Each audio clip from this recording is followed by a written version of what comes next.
ചേട്ടൻ എന്തിനാ ടെൻഷൻ അടിക്കുന്നേ? ചേട്ടന്റെ ബഡ്ജറ്റിന്റെ പകുതി മതി ഈ പറഞ്ഞതെല്ലാം വാങ്ങാം. അതെങ്ങനെ? അതാണ് TJM ഹോൾസെയിൽ മാജിക്. പാലക്കാട്ടെ ഏറ്റവും വലിയ wholesale bridal jewellery TJM Gold and Diamonds Manufacturers and Wholesalers, Pallikkulam road, Thrissur, Sultanpet road, Palakkad. Kottoor railway മേൽപ്പാലം നിർമ്മാണത്തിനുള്ള പൈലിംഗ് ആരംഭിച്ചതായി സേവ്യർ ചിറ്റിലപ്പള്ളി MLA അറിയിച്ചു. മേൽപ്പാലത്തിനായി ആകെ 60 പൈലുകളാണ് നിർമ്മിക്കാനുള്ളത്. 2027 മെയ് മാസത്തോടെ മേൽപ്പാലം നിർമ്മാണം പൂർത്തിയാക്കാനാണ് ലക്ഷ്യമിടുന്നത്. ടെസ്റ്റ് പൈലിംഗും പൈലോട്ട് ടെസ്റ്റും ഏപ്രിലിൽ പൂർത്തിയാക്കിയിരുന്നു. ആയതിന്റെ അടിസ്ഥാനത്തിൽ മേൽപ്പാലത്തിന്റെ ഡ്രോയിങ്ങിന് മദ്രാസ് IITയിൽ നിന്നും അംഗീകാരം ലഭിച്ചതോടെയാണ് നിർമ്മാണ പ്രവർത്തനങ്ങൾ ആരംഭിക്കുന്നത്.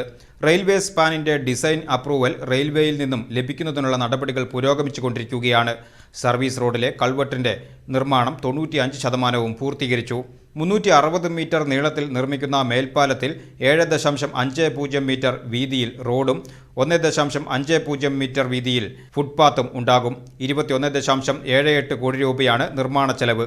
9.47 കോടി രൂപ വിനിയോഗിച്ചാണ് ഭൂമി ഏറ്റെടുക്കൽ പൂർത്തിയാക്കിയത്. വൈദ്യുതി പോസ്റ്റുകൾ മാറ്റുന്ന ജോലികളും വാട്ടർ അതോറിറ്റിയുടെ യൂട്ടിലിറ്റി ഷിഫ്റ്റിംഗും നേരത്തെ പൂർത്തിയാക്കിയിരുന്നു. എറണാകുളം ഷൊർണൂർ റെയിൽവേ സ്റ്റേഷനിലെ level cross number 15 Pottur Velikutty gate ഒഴിവാക്കിയാണ് റെയിൽവേ മേൽപ്പാലം നിർമ്മിക്കുന്നത്. ലെവൽ ക്രോസ് ഇല്ലാത്ത കേരളം പദ്ധതിയുടെ ഭാഗമായി പദ്ധതിക്കായി ഭൂമി ഏറ്റെടുക്കുന്നതിന് സംസ്ഥാന സർക്കാർ 2.50 കോടി രൂപ ആദ്യഘട്ടത്തിൽ അനുവദിച്ചിരുന്നു. ഇതേ തുടർന്നാണ് സാമൂഹ്യാഘാത പഠനവും സ്ഥലം ഏറ്റെടുക്കുന്നതിനുള്ള മറ്റ് പ്രാരംഭ നടപടികളും ആരംഭിച്ചത്. മേൽപ്പാലം നിർമ്മാണത്തിന് കേരള റെയിൽ ഡെവലപ്മെന്റ് കോർപ്പറേഷൻ ലിമിറ്റഡിനെയാണ് സംസ്ഥാന സർക്കാർ നിർവഹണ ഏജൻസിയായി ചുമതലപ്പെടുത്തിയിരിക്കുന്നത്. മേൽപ്പാലം നിർമ്മാണം കാലതാമസം കൂടാതെ പൂർത്തിയാക്കാൻ അധികൃതർക്ക് നിർദ്ദേശം നൽകിയിട്ടുണ്ടെന്ന് സേവ്യർ ചിറ്റിലപ്പള്ളി MLA പറഞ്ഞു.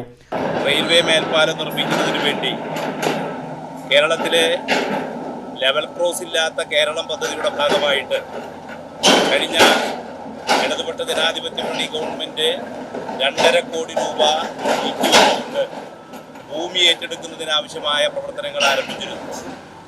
ഭൂമി ഏറ്റെടുക്കുന്നതിനാവശ്യമായ സാമൂഹ്യാഘാത പഠനം ഉൾപ്പെടെയുള്ള എല്ലാ പ്രവർത്തനങ്ങളും പൂർത്തിയാക്കി ഏകദേശം 9 കോടി രൂപയ്ക്കാണ് ഈ റെയിൽവേ മേൽപ്പാലത്തിനാവശ്യമായ ഭൂമി ഏറ്റെടുക്കൽ നടപടി പൂർത്തിയാക്കിയത്. 22 കോടി രൂപയ്ക്ക് റെയിൽവേ മേൽപ്പാല നിർമ്മാണം ടെൻഡർ നടപടികൾ പൂർത്തിയാക്കി അതിൻ്റെ ടെസ്റ്റ് പൈലിംഗ് അതുപോലെ തന്നെ ടെസ്റ്റ് ലോഡ് ഉൾപ്പെടെയുള്ള കാര്യങ്ങളുടെ പരിശോധന കഴിഞ്ഞ ഏപ്രിൽ മാസത്തിൽ നടന്നിരുന്നു. ഇപ്പോൾ പൈലിംഗ് ആരംഭിച്ചിരിക്കുകയാണ്. ബോർ ചെയ്ത് ഏകദേശം 7.5 മീറ്റർ താഴ്ചയിൽ പാറ കണ്ടെടുത്ത് തന്നെ പൈൽ വർക്ക് സ്റ്റാർട്ട് ചെയ്തിരിക്കുകയാണ്. അതിൻ്റെ ഭാഗമായി പൈലിലേക്ക് കമ്പി ഇറക്കി ഉടൻ തന്നെ അത് കോൺക്രീറ്റ് ചെയ്യുന്ന പ്രക്രിയയാണ് ഇന്ന് രാവിലെ മുതൽ നമ്മുടെ വേലിക്കുട്ടി ഗേറ്റിൻ്റെ മേൽപ്പാല നിർമ്മാണ സൈറ്റിൽ ആരംഭിച്ചിട്ടുള്ളത്.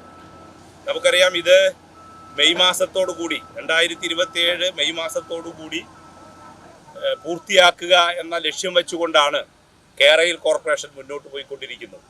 ഇത്തരത്തിലുള്ള പൈലിംഗ് 60 എണ്ണം വേണം എന്നാണ് ബന്ധപ്പെട്ട ഉദ്യോഗസ്ഥന്മാർ പറഞ്ഞിട്ടുള്ളത്. ഇപ്പോൾ മദ്രാസ് IITയുടെ ഡ്രോയിങ് അംഗീകരിച്ച് ലഭിച്ചതിൻ്റെ അടിസ്ഥാനത്തിലാണ് നമ്മുടെ പൈലിംഗ് ആരംഭിച്ചിട്ടുള്ളത്. റെയിൽവേയുടെ ഭാഗത്തേക്കുള്ള ഡിസൈൻ റെയിൽവേ അംഗീകാരം ലഭിക്കുന്നതോടുകൂടി അവിടെയും പ്രവൃത്തി ആരംഭിക്കും. ഒരു പില്ലറിന് 4 പൈല് എന്ന രീതിയിലാണ് ഇപ്പോൾ പൈലിംഗ് നടക്കുന്നത്. റെയിൽവേയുടെ ഭാഗത്ത് 6 പൈലിംഗ് വേണ്ടിവരും എന്നാണ് എഞ്ചിനീയേഴ്സുമായി സംസാരിച്ചപ്പോൾ മനസ്സിലാക്കിയത്. വളരെ വേഗത്തിൽ ഈ പ്രവർത്തനങ്ങൾ മുന്നോട്ട് കൊണ്ടുപോകണമെന്ന് ബന്ധപ്പെട്ടവർക്ക് നിർദ്ദേശങ്ങൾ നൽകിയിട്ടുണ്ട്. പൈലിംഗ് സ്ഥലത്തെത്തിയ സേവ്യർ ചിറ്റിലപ്പള്ളി MLAയോടൊപ്പം Puzhakkal block panchayat president Lakshmi Vishwambharan, Puzhakkal block panchayat member Neethu Kannan, Kolazhy ഗ്രാമപഞ്ചായത്ത് അംഗങ്ങളായ അജിത് കുമാർ, സാരംഗ് മറ്റത്തോളി, പ്രകാശ് D ചിറ്റിലപ്പള്ളി, ലിനി കുട്ടികൃഷ്ണൻ, നിജ ജയകുമാർ, ഉഷ രവീന്ദ്രൻ, കോലഴി ഗ്രാമപഞ്ചായത്ത് CDS ചെയർപേഴ്സൺ സുജാത മുരളീധരൻ എന്നിവരും സന്നിഹിതരായിരുന്നു.